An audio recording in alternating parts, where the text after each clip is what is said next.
Setiap orang yang mengatakan dirinya punya nasab, baik nasab asli ataupun nasab palsu yang nyambung kepada Rasulullah, kalau perilakunya jahanam, haram memakai nama-nama sayyid. Jelas tidak? Wala anta wala ana. Tidak engkau pun tidak pun saya, sama hukumnya. Kenapa? Karena gara-gara memakai gelar itu yang rusakkan kaum buyut kita. Jadi kalau ada keturunan Nabi SAW akhlaknya bujat, haram memakai gelar As-Sayyid As-Syarif bagi dirinya.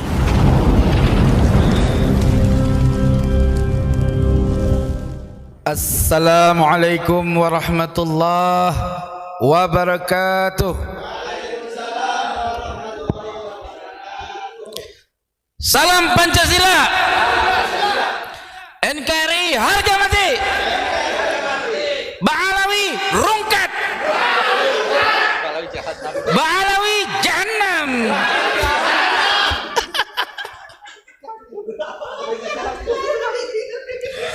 Allahu Akbar. Alhamdulillah. Udah ngapa? Ntar tahu lagi. Alhamdulillah. Wassalatu wassalamu ala Rasulillah Sayyidina wa maulana Muhammad ibn Abdullah sallallahu alaihi wasallam wa ala alihi wa sahbihi ajma'in, amma ba'du. Yang saya muliakan dan hormati serta ta'zim guru saya Abuya Ghufran Al-Bantani, mata'allahu fi kulli hayatih. Semoga beliau senantiasa selalu diberikan nikmat panjang umur oleh Allah Subhanahu wa taala, sehat wal afiah, sehingga beliau mampu terus menerus membimbing kita ke jalan hakul yakin, ke dalam ma'rifatullah Subhanahu wa taala. Yang saya hormati dan ta'zimi sahabat saya yang masyhur lagi mau dituntut-tuntut, ya. Siapa itu? Oleh para Bani Ba'lawi, tidak lain dan tidak bukan, yaitu Gus Ubad. Sallu ala Muhammad. Dan rekan-rekan yang lain yang ada di sini, yang ada di sana, wabil khusus Gus Mujib dan lain semuanya. Ya, enggak sebutin nama satu persatu, memang kagak apal namanya, tapi yang namun tidak mengurangi rasa hormat dan takzim saya. Allahumma salli ala Sayyidina Muhammad. Jadi tuan-tuan yang dirahmati oleh Allah, ya, apa yang saya sampaikan ini berdasarkan sebuah penelitian yang berbuah suatu bentuk prosa yang dibacakan bagai bacaan maulid Nabi. Untuk arti apa? Supaya orang-orang awam mengetahui bahwa kepalsuan nasab Bani Ba'alwi ini sudah sampai pada puncak Sidratul Muntaha. Iya kan? Karena kalau belum sampai pada Sidratul Muntaha, maka sama sekali tidak bisa dipertanggungjawabkan kebenarannya. Kita lihat demi hari orang-orang yang meneliti kepalsuan nasab Bani Ba'alwi semakin bertambah dan bertambah. Kenapa? Karena memang nasab Bani Ba'alwi ini sudah kena laknat Tuhan Rabbul Izzah. Loh, kok bisa kena laknat?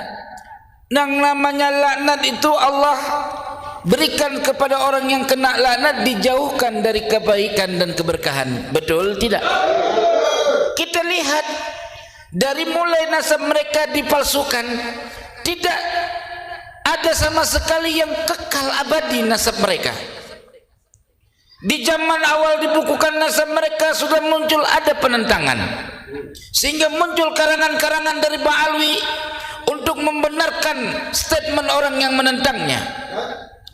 Karena zaman itu bukan zaman digital, sehingga kitab-kitab nasab tidak mungkin diakses oleh banyak para alim ulama, terutama berbicara masalah nasab, tuan-tuan yang dirahmati oleh Allah. Pada saat Ali As-Sakran membukukan kitab manakibnya, di mana di situ dia awal mula menceritakan bahwa saya memahami setelah membaca kitab-kitab yang namanya Kitab As-Suluk dan Al-Awaji karangan Imam Al-Janadi, di situ saya memahami bahwa engkong saya namanya Ubaid.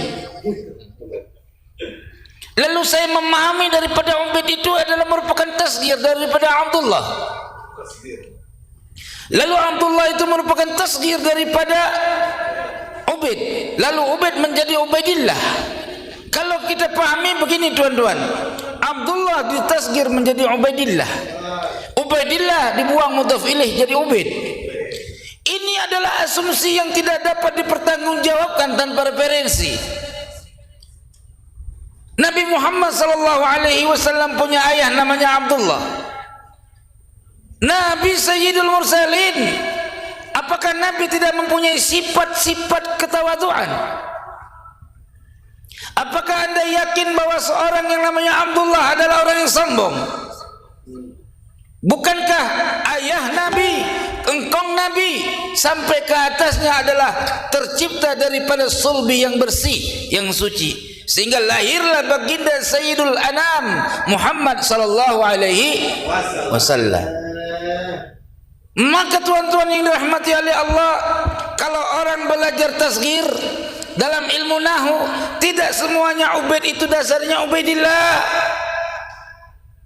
Abdullah menjadi Ubaidillah, boleh jadi Abdul Rahman juga menjadi Ubaidur Rahman, Abdul Uzza menjadi Ubaidul Uzza, lalu dibuang mudhaf ilaih, sama-sama jadi Ubaid. Jelas tidak? Terus siapa sebenarnya Ubaid? Kok bisa dia menjadi Ubaidillah? Apa dalilnya? Ketika kita tanyakan kepada mereka, sejak kapan Abdullah berubah namanya menjadi Ubaid? Mana datanya? Adakah Abdullah mengarang satu kitab menerangkan bahwa dia sudah mentasghir namanya menjadi Ubaidillah? Mana datanya? Inilah ciri nasab palsu. Kalau kita pahami digelar Ubaidillah ya, Ubaidillah digelar sebagai Al-Imam. Jelas tidak? Imam yang mujtahid. Masa imam mujtahid tidak ada kitab karangannya?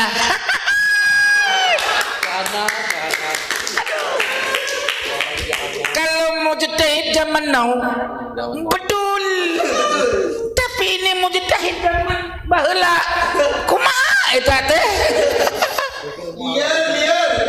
Pusing aing. Tuan-tuan yang dirahmati oleh Allah, coba tanya sama semua Bani Ba'alwi dari yang brojol sampai yang udah mau mati, itu dia tidak pernah tahu daripada referensi apa Ubaid jadi Ubaidillah. Orang tahu dia, katanya semua. Lalu turun kepada Alwi, katanya engkongnya tawaduk, kenapa anaknya jadi Alwi? Enggak jadi tasghir juga ya? Enggak ditasghir, harusnya anaknya jangan Alwi, Aspalas Sapilin. Aduh, pusing aja. Tuan-tuan yang dirahmati oleh Allah, nasab Alwi ini nasab yang dibuat-buat. Maka engkong dia kelihatan dia pakai jubah, dia buat satu karangan kitab supaya dianggap sebagai cucunya Nabi Muhammad sallallahu alaihi wasallam. Hari ini aku juga bisa, siapa yang juga bisa jadi cucu Nabi modal sorban, ama jubah, ceramah kemana-mana, ambil pena, kutip kitab-kitab orang, jadikan satu kitab. Anda akan dianggap Habib. Apalagi punya murid yang banyak-banyak, maka murid-murid itu yang menjadi da'inya untuk menyebar kepalsuan nasab Alwi. Di masa-masa itu penyebarannya sangat dahsyat tuan-tuan. Inilah hadis dari sindiran baginda Nabi Muhammad sallallahu alaihi wasallam. Apa kata baginda Nabi? Nanti di akhir zaman akan muncul fitnah sarra. Apa fitnah sarra? Di mana fitnah sarra itu terjadi seorang laki-laki. Emang siapa seorang laki-laki itu? Bukan. Ubaid nggak salah. Ubaid kan orang yang comot-comotin. Yang salah Ali. Yang mencangkok. Nah, seorang laki-laki itu yang mengaku-ngaku keturunanku padahal dia bukan keturunanku. Kenapa? Karena orang yang wali Allah adalah orang muttaqun. Artinya keturunan Nabi yaitu wali-wali Allah. Berjalan waktu Allah pelihara nasab mereka sebagai ciri akhir zaman. Buktinya tuan-tuan yang dirahmati oleh Allah, mulai tahun 1995 otak mereka sudah pada error. Terus hari tahun bertahun anak cucu mereka semakin bahlul. Iya, non mati ketemu bang nggak tahu macam mana jadi keturunan cucu Nabi. Baca Quran udah jadi imam paling besar di alam dunia. Iya kan? Bismillahirrahmanirrahim. Alhamdulillahirabbil alamin. Arrahmanirrahim. Begitu cara baca Fatihah. Ama marbot di Indonesia mah enggak ada apa-apanya. Iya. Betul. Maka pengen jadi imam Masjidil Haram enggak kepake. Orang baca yang Fatihah gitu. Coba teman-teman, saya mungkin enggak pasti amat, tapi boleh dengar bacaan Fatihah saya. Kira-kira bagusan mana? Bismillahirrahmanirrahim. Alhamdulillahi rabbil alamin. Arrahmanirrahim. Maliki yaumiddin. Iyyaka na'budu wa iyyaka nasta'in. Ihdinas siratal mustaqim. Siratal ladzina an'amta 'alaihim ghairil maghdubi 'alaihim waladdallin.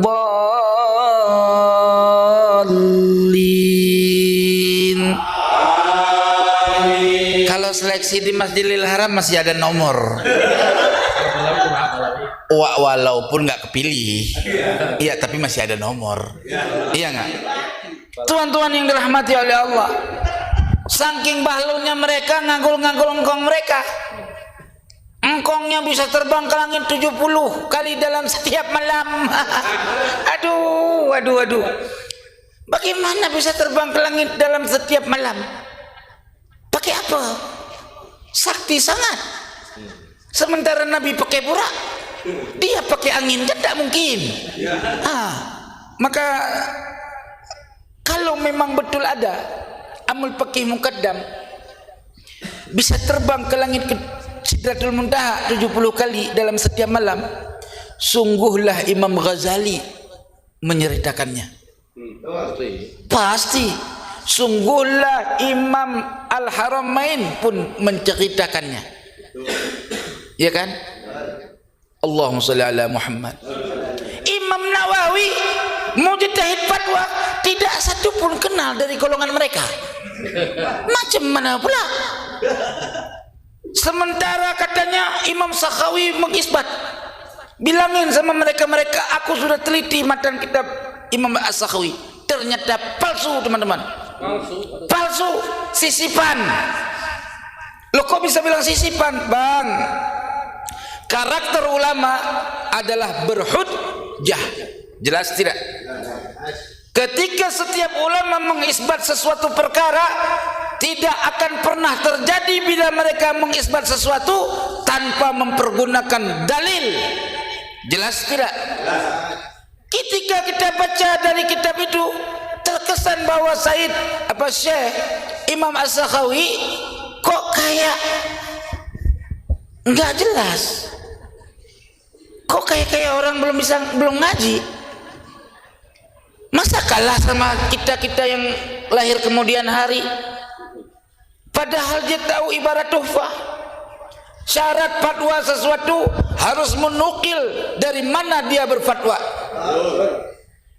Imam Ibnu Hajar juga mengatakan di dalam kitab tuhfahnya, Sayyid Abu Bakar Satta mengatakan metodologi fatwa di dalam kitab I'anatul Talibin dinukil oleh Tuan Syekh Hasyim Asy'ari. Artinya kalaupun memang itu karya Imam As-Sakhawi, kita berbaik sangka itu karya Imam As-Sakhawi, maka perkataannya, matanya adalah ghalat, keliru. Kenapa? Karena tidak dihadirkan maraji. Kenapa teman-teman kita pusing? Bagaimana Imam Sakhawi mengambil sanad sampai di abad 9 tok? Dari situ lagi putar-putar nggak nyampe-nyampe. Kalau keliling lapangan di situ aja. Kita mau pergi ke Bogor, jalannya di situ aja, nyampe nggak ke Bogor? Kagak nyampe. Nyampe ke Bogor jalan vertikal, nih mobil naik tol, nyampe lah ke Bogor. Jelas tidak? Maka oleh sebab ini Allah munculkan jahanam dari golongan mereka. Apa? Ada yang ayam gratis. Iya kan? Iya lah, itu kejadiannya menjelas di Cirebon. Iya nggak? Allah ya Rab. Ya, ono yang di kejadian lagi santri dihajar. Iya kan? Di Kalimantan juga sama. Dulu mereka giginya bagaikan singa yang sangat tidak terkalahkan. Orang yang ngaku Habib digedik sama dia. Palsu kamu. Kacau. Sekarang giginya udah berompong. Oh, dulu bilang Menteri Agama sesat. Iya kan? Kamu 30, kami 30. Kamu akan 47, kami akan 47. Rungkat. Aduh, sakit kepala luar dan dalam. Maka karena Allah tahu bangsa Indonesia ini tidak memiliki keberanian, ya, Allah pilih Banten yang mempunyai sejarah berani, satu dicabut oleh Allah untuk membongkar rahasia palsu nasab Pak Alwi hingga gempar dunia sampai Irak. Lalu Irak menanggapinya dengan mengeluarkan fatwa. Kata ulama Irak begini, kasihan amat itu orang Banten atu, ditentang di negerinya, di mana mereka selalu bawa-bawa ahli nasab internasional, ahli nasab internasional. Gua keluarin fatwa deh, kata beliau. Dikeluarin fatwa oleh cucunya ahli nasab daripada pengarang kitab Bahrul Ansab. Ya, di Irak beliau keluarkan 22 halaman dengan judul As-Suyuf. Buka kitabnya, jelas dikatakan batil nasabnya. Masa nasab orang punya data, giliran nasab dia mentok sampai di situ-situ aja. Ya Allah, nih bang, kalau kita kawin sama perawan, ya perawannya mentok, boleh dicerai, bayar lagi mas kawinnya. Orang ada lobangnya kalau kata anunya. Iya, lah kita mah terus terang aja bahasa kampung bang, bukan bahasa orang kota. Apa adanya kita mah. Itu ada di kitab, ketutup sama tulang. Iya. Ini nasab kok bisa ketutup sama tulang? Kapan melendungnya? Lah orang bisa. Betul. Lah iya. Maka tuan-tuan yang dirahmati oleh Allah, maka dari situ saya katakan qad ja'akum khabarun sahih, sudah datang kepada kalian kabar yang sahih bila muqawam, tanpa dapat dibantah. Nggak ada perlawanan. Coba lihat sekarang perlawanannya mana? Nggak ada. Yang ada bisa fitnah. Dia lagi palsu, orang dituduh palsu, gitu doang. Bawa-bawa nama ulama Nusantara. Dulu kemana be? Paham nggak? Dulu kemana aja dia? Dulu lagunya Selangit. Ulama kita, ulama Nusantara suruh cium tangan. Maka tadi saya ada podcast tadi. Keputusan podcast tadi, setiap orang yang mengatakan dirinya punya nasab, baik nasab asli ataupun nasab palsu yang nyambung kepada Rasulullah, kalau perilakunya jahanam, haram memakai nama-nama sayyid. Jelas tidak? Wala anta wala ana. Tidak engkau pun tidak pun saya, sama hukumnya. Kenapa? Karena gara-gara memakai gelar itu yang rusakkan kaum buyut kita. Ada seorang namanya Sayyid, dikenal bapaknya orang alim, orang saleh. Dia pakai gelar Said, tukang judi. Dikatain orang, "Pu Said anu tong." Apa Said? Said tong sampah. Kan gitu. Siapa yang rusak citra baiknya? Bapaknya, buyutnya, engkongnya sampai kepada Rasulullah. Jelas tidak? Kenapa kata Nabi, "Ana sayyidu waladi Adam"? Aku ini padukannya anak keturunan Adam. Jadi kalau ada keturunan Nabi SAW, akhlaknya bejat, haram memakai gelar As-Sayyid As-Syarif bagi dirinya. Jelas tidak? Ini makul. Apalagi palsu. Udah palsu, ngaku Said, nganuin orang. Ya. Tadi kita kalau udah begini-begini nih ini ya, mau dipersekusi kita. Bang, jadi orang mah, nih aneh kasih tahu sama mukibin kabib. Yang gentleman mah jadi orang. Kalau ente tidak senang sama statement saya, ya, ajak itu Robitoh demo, Robitoh, biar nggak keluar yang kayak gini terus. Sakit dibilang jahanam, gimana nggak sakit? Kalian bilang palsu dulu. Keturunan Wali Songo kalian anggap tidak ada, bagaikan angin sepoi-sepoi, ya kan? Sekarang keturunan Wali Songo bangkit, bahkan daripada gurunya bangkit. Sekarang giliran udah bangkit, gigi kalian udah pada rontok. Hah? Mana? Jelas tidak? Nasab Bani Ba'alawi 12 generasi. Kalau tidak ada dari 12 generasi setelah Rasulullah, tidak tercatat namanya sebagai jalur daripada Sadatul Ashraf, wajib palsunya. Jelas tidak? Siapa yang mengakui nasab Ba'alawi itu nasab sahih tanpa bisa menghadirkan bukti kebenaran nasab Ba'alawi dengan kitab yang ada pada generasi 12 generasi setelah Rasul, maka hukumnya haram membela nasab palsu cilaka 15. Saudaraku yang dirahmati oleh Allah, enggak pandang bulu, walau janggutnya panjang sampai Masjidil Haram, tetap masuk neraka. Saya kasih tahu, jahanam. Loh iya, nggak boleh kita mengaku kebenaran diganti dengan kebatilan, atau kebatilan dibalik menjadi benar.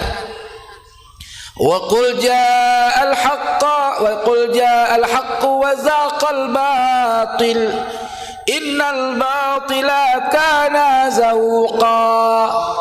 Bukan zahuqa, bukan wagala. Wagala Rasulullah, wagala qala, bukan gola. Tambah golah. Golah itu kalau di Aceh galah, tempat anuin barang galah. Saudara yang dirahmati oleh Allah, ada yang menyatakan dari mereka bahwa nasab kami sudah syuhrah wal istifadah. Batal syuhrah wal istifadah. Nasab kalian batal syuhrah wal istifadah. Kenapa batal? Karena Ubaidillah tidak pernah syuhrah wal istifadah. Karena engkong buyut kalian tidak pernah syuhrah wal istifadah, maka istifadahnya kalian hari ini batil. Jelas tidak? Buktikan siapa yang kenal Ubaidillah sebagai anak Ahmad bin Isa. Keder kita bang, keder. Bagaimana bisa orang yang nggak diaku oleh bapaknya jadi masuk dalam golongan bapaknya? Kan lucu. Lucu, anak yang diaku cuma 3, Muhammad, Ali dan Husain. Ali namanya Ali Zainal Abidin, Muhammad Abu Ja'far. 3 anak yang diaku, berabad-abad dikenal 3 anak. Walaupun ada kitab yang meriwayatkan 1, ada yang riwayat 2, ada yang riwayat 3. Yang jelas ketika dihimpun daripada berbagai macam kitab dari abad ke-4, 5, 6, 7, 8, semua sepakat anaknya 3. Enggak ada yang namanya Babang Kakang Ubed. Enggak ada. Ternyata Ubed ketemu Bang di Bandung, tukang cilok. Itu dia, Kang Ubed yang jualan cilok di Bandung. Hah? Pernah? Seru dah kalau begitu. Maka oleh sebab itu saya katakan Ubaidillah itu binnya bin Majhul, bukan bin Ahmad bin Isa. Jangan ngaku-ngaku ngapa? Teriak-teriak cucu Nabi. Di dalam diri saya mengalir darah kakek kami Rasulullah. Apa pula? Hah? Muka kayak Belanda. Iya. Kalau dikasih jilbab kayak cewek. Jalan kayak apa? Yang setengah laki setengah perempuan. Bencong. Ya itulah waria. Ya, ketemu di Medan Eke. Eke mau kemana? Kanua. Ada Balawi yang komen langsung. Ada, keren. Jelas tidak? Iya. Ngaku keturunan Nabi. Iya. Tapi yang jelas nggak ada data. Bagaimana? Kakaknya cuma 3 isinya, Bang. Iya. Kasih contoh, Pak. Ini biar gampang orang awam pahamin. Nah, kalau kebaca bahasa kitab mah ribet. Kadang-kadang pelangak-pelongo orang Arab ya. Nih, Bang. Kang Asep ya punya anak 3 yang tercatat dalam kakak. Kirut, Kirit, Kirat. Siapa namanya? Ya, Kirut, Kirin, Kirat. Setelah 500 tahun kemudian muncul Kirdun. Lah kira-kira diakui nggak? Nggak diakui. Kudu ditanya dulu, datanya mana? Gitu loh. Ente tahu anaknya Kang Asep namanya Kirdun, yang aneh tahu sesuai dengan data-data kakak yang ada, anaknya Kirit, Kirat, apalagi Kirut. Kenapa ada Kirdun? Dari mana dasarnya? Gitu, Bang. Jelas nggak kira-kira? Lah iya. Oh, orang awam. Jadi orang awam nih saya kasih tahu nasabah Alawi itu kayak Kang Asep tadi ceritanya. Kang Asep punya anak 3. Jelas ya. Kakaknya tuh kakak, ingetin lah, ada kakak 3 anak Kirit, Kirat, Kirut. Kirit, Kiran, Kirut. Udah jelas tuh. 500 tahun kemudian muncul Kirdun. Kan orang nanya, Dun, lu anaknya siapa? Gue anaknya Kang Asep. Data lo dari mana? Gak tahu, kata si Ali. Gue sama cucu gue yang ngomong. Kan gue bingung. Coba dah, jelas nggak? Tanya sama Ali, Li. Itu si anu anaknya si Kang Asep. Iya. Lu datanya dari mana? Ah, nggak usah dibahas itu mah. Gue udah salah, Bang. Udah salah gimana? Itu kan asumsi gua, cucu gua aja yang goblok. Itu begitu. Iya. Dan sekarang kan jelas, waqad fahimtu. Sungguh saya sudah memahami. Balik dulu kan belum paham. Lepas kalau kata-kata waqad fahimtu, saya sudah paham. Berarti sebelumnya itu kudu jelas itu mah. Berarti dia baru paham, sebelumnya dia nggak tahu bahwa dia itu juriat. Setelah dia baca-baca, baru dia paham. Itu pun berdasarkan apa? Berdasarkan ijtihad dia, kepahaman dia. Kalau Ubaidillah Abdullah adalah Ubaidillah, dia paham dari nama kakeknya yang asalnya namanya Ubaid. Amin Allah. Gitu, jelas tidak? Maka saya katakan di sini, wala tajidu anhu riwayatan minal qarni ilal qurun. Kalian tidak akan pernah mendapatkan terkait riwayat tentang Ubaidillah dari masa ke masa. Nggak bakal dapat. Cari kalau ketemu. Kitab Samsul Zahirah ditulis abad ke-14, 1320, masuk ke abad 14. Ya nggak? Itu dia nyatetnya dari mana? Engkong buyutnya salinannya dari mana? Masa nggak ada salinan?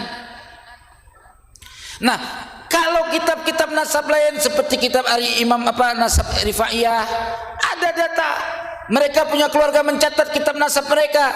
Ada kitabnya, kitab nasab Rifai. Paham nggak kira-kira? Masa kitab nasab Samsul Zahirah nggak ada dasarnya?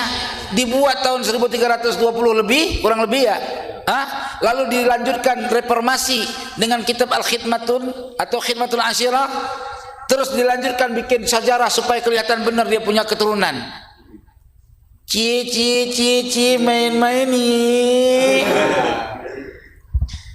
Aduh, bikinlah teriak-teriaklah cucunya, gua cucu Nabi. Ya kan? Udah pada nyesel tuh orang yang udah dulunya anak bininya dikasih. Kasihan. Sedihlah sedih nasib Ba'alawi. Dulu cucu Nabi, sekarang cucu Yuyi. Betul. Lah kalau tes DNA kan cucu Yuya. Untuk darurat nazam. Iya kan, jadi Yuyi kan gitu. Allahu akbar. Itulah teman-teman yang dirahmati oleh Allah. Hatta al-qadhi tazi' yarwihi Aliyun sakran. Orang pertama yang ngeriwayatkan di abad 9 itu namanya Kang Ali As-Sakran. Jadi nanti jangan panggil Habib Ali As-Sakran. Kang Ali. Misalkan adakan orang baca tawassul nih. Ya Hanan ya Manan judlana bil ghufran bil wali kud bil irfan Al Habib Ali As-Sakran, ganti bil wali kud bil irfan Kang Ali As-Sakran gitu. Paham? Iya. Besok ganti itu semua, nggak ada lagi rombongan Ba'lawi di dalam tawassul. Ya Allah ya Subhani judlana bil kursi bil wali sahibil asyi Syekhuna Abdul Salam Al-Fasi. Ketemu dari Aceh, Tengku Cik di Pasi. Betul. Bukti karomahnya sampai sekarang masih ada. Tupai nggak bisa hidup di wilayah dia khalwat. Kalau masukkan tupai di wilayah dia khalwat, ukuran satu desa itu kayak ikan keluar dari air. Itu baru ada karomahnya, Bang. Cerita doang. Kayak melin kundang. Ya kan? Gitu. Apalagi pematang sawah. Tempat jalan orang galengan ya.